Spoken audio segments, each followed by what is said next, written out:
hope by the end of this video, teachers will feel more confident in using their professional judgment with the Provincial Holistic Math Rubric. The Provincial Rubric isn't to be used for a single artifact, so we can't use it for a single test or use it to judge one conversation, one observation of a number talk, or one open-ended task.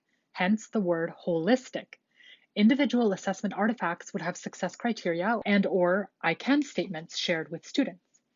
The way to use this holistic rubric is to gather evidence of products, observations, and conversations all year, and then use the rubric to make a decision based on this entire portfolio of evidence. So in prior years, one activity we would engage in during face-to-face professional learning was to look at large spreads of artifacts, records of conversations and observations for particular students, and then teachers would discuss and together decide on a level based on the rubric. We did this to build common understanding of evaluating a large body of evidence. As we can't do that in the same way in these videos, I've pulled some pieces to help distill the rubric for you on this larger holistic scale. Many of the questions teachers have about the provincial rubric is about the difference between a level 2 and 3. This makes sense, as we are striving to meet that goal of being at grade level, so striving for that level 3. Let's look more closely at the wording in the rubric at those levels.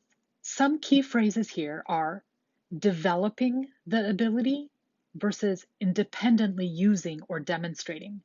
So if the teacher needs to consistently prompt a student in how to get the answer or which strategy to use, or prompt the student to make a little correction, the student would likely be at level 2. The next bit to consider is if students are justifying thinking with a single representation versus multiple representations. As described in another video, this doesn't mean that each question needs to be answered using multiple representations. Just that over time, when you look at a year's worth of work, you have evidence that the student is able to use concrete, pictorial, oral, physical, and symbolic representations. People often confuse the language of multiple representations as meaning multiple strategies for single operations. But if we look more closely at that terminology document shared in another video, it doesn't mean that. For example, if a student is showing you with base 10 blocks, they record their answer in numbers, and they explain the concept to you while manipulating the blocks, they're already using multiple representations, specifically concrete, symbolic, and oral. In prior years, a couple of teachers graciously shared some holistic profiles of their student. So in our first example, you can see this student was making strong gains in math, had difficulty with subtraction, difficulty with how to proceed with questions without help from her teacher, could perform many of the tasks, but difficulty explaining. Once they learned a particular concept, difficulty transferring to a new topic or situation. Based on evidence from the entire year and the rubric criteria, this teacher assigned a level 2 for this student. Here's another teacher writing about their student. Independently uses and applies the strategy, demonstrates an additional way without being told to use both ways.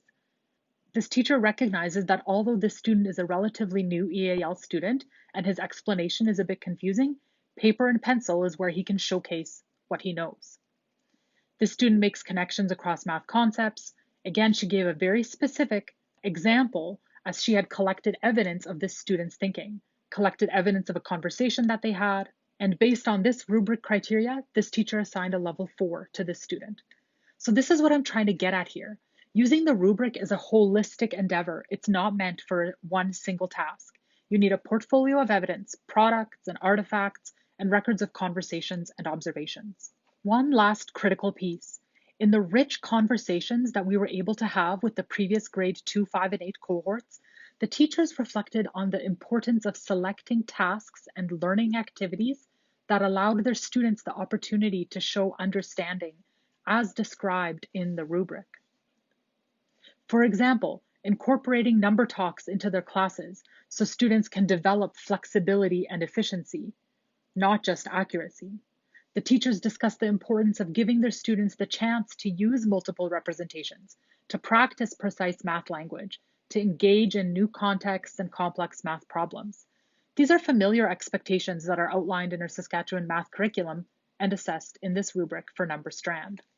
So consider using the provincial support resources. For example, the sample prompts. Please consider glancing through the examples of products, conversations, and observations. Consider assigning a few of the number tasks that have been developed by GSCS with other divisions, and use the ICAM cards and assessment checklists to help keep track of all of this rich evidence. Ultimately, not only will all of this help students develop deeper understanding in number strand, but it will help teachers trust their professional judgment and feel confident assigning a level based on the provincial holistic rubric in term 3 in June. Thanks for watching.